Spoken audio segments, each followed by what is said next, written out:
Hey everybody, Frugal Farmer here. This is that cemetery that I was showing on a earlier video. Gotten all the tombstones clean, fixed some broken ones.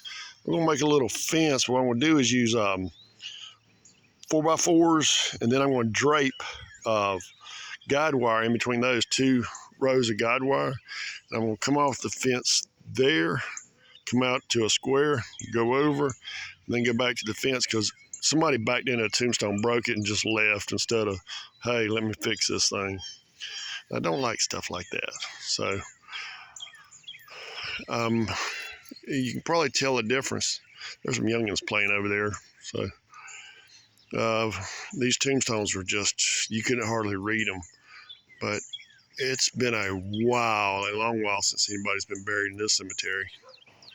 So I hope to put that fence up just to protect these tombstones from now on.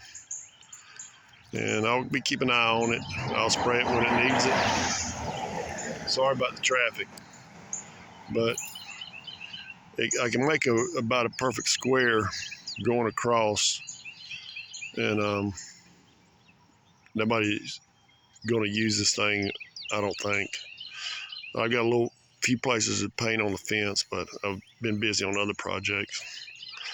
Thanks for stopping by. Come back again when you will. Share, comment, like, hit that subscribe button. God bless.